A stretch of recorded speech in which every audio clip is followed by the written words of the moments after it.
بات مجھے یاد آ گئی بلتستان کی سرزمین پر موجودہ حالات کی تناظر میں کہنا چاہتا ہوں، پاکستان مسلم لیگ نون انا للہ و انا الیہ راجعون۔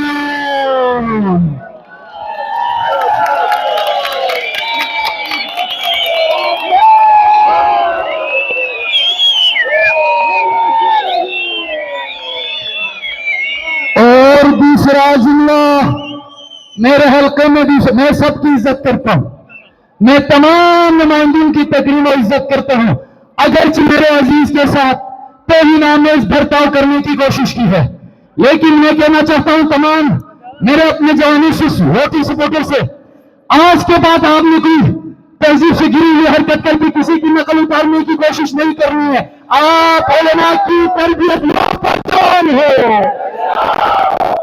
پھر کیا ہوا؟ آپ کے حلقے کے حوالے سے میں نے کہا میں سب قابل عزت اور قابل احترام ہے۔ پھر ایک جماعت آپ کے حلقے میں ہر طرف پروپیگنڈے کر رہے تھے، ہر طرف باتیں کر رہی تھی، ہر طرف افواہیں پھیلا رہی تھی۔ اس جماعت کے نمائندے نے کیا کیا باتیں نہیں کی، کیا کیا الزامات نہیں لگے، لیکن میں ان کے لیے کہنا چاہتا ہوں اب کے بعد ستو پی کے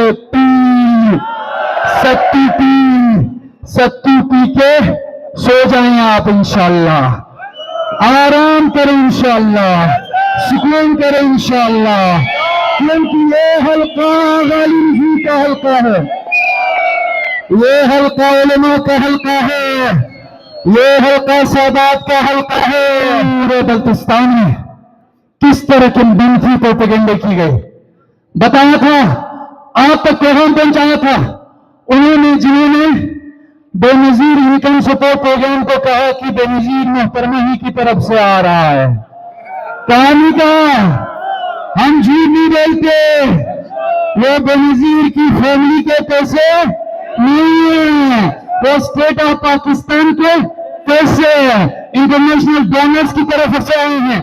ان لوگوں نے جنہوں نے بے نظیر انکم سپورٹ پروگرام کو، جو کبھی نیشنل انکم سپورٹ پروگرام ہوتا تھا، یہاں پر انہوں نے یہ پروپیگنڈا بھی کیا تھا، یہ افواہ بھی پھیلائی تھی کہ آغا علی رضوی کے نمائندے کو گرفتار کیا جائے گا۔ سنا تھا آپ نے؟ ہمارے خوف میں سب گرفتار تھے، آپ کا نمائندہ گرفتار ہونے والا نہیں تھا۔ آپ کے نمائندے کا راستہ روکنے کے لیے کہا ان کے کاغذات کو مسترد کیا جائے گا۔ سنا نہیں سنا؟ سنا نہیں سنا؟ سنا۔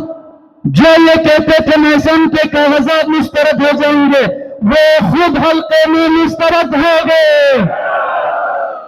یہاں سے یہ پیغام دینا چاہتا ہوں ان تمام جماعتوں کو، تمام سیاسی جماعتوں کو، 78 سالوں میں آپ سب مل کر کے یہاں پر کوئی ڈیلیور نہیں کیا، یہاں پہ گلگت بلتستان میں ایسا سمجھ نہیں پیدا کی، گلگت بلتستان میں عوام کو پریشانی کے لیا، ایسا سمجھ نہیں کے لیا، کچھ نہیں دیا۔ آپ کو قبلات ٹھیک کرنا ہوگا، عوام میں اعتماد کا اضافہ کرنا ہوگا، عوام میں مایوسی جو بڑھتی جا رہی ہے اس کو کم کرنی ہوگی۔ وہ تم جیسی جماعتوں کے، تم جیسے چوروں کے اور ان حکمرانوں کے جن کی نااہلی کی وجہ سے، نادانی کی وجہ سے، کرپشن کی وجہ سے میرا ملک 130 ممالک سے تمام پازیٹیو انڈیکس میں نیچے ہے۔ ہم ان جوانوں کو بتانا چاہتے ہیں اب کے بعد سمجھی رہ جائیں، گلگت بلتستان کے عوام میں گلگت بلتستان کی ترقی و تعمیر کے لیے سی رہ جائیں۔ انشاءاللہ ہم اسمبلی میں ہوں گے، ہم ان ساری جماعتوں کا بھی انشاءاللہ محاسبہ کریں گے، عوام کے حقوق کی بات کریں گے انشاءاللہ۔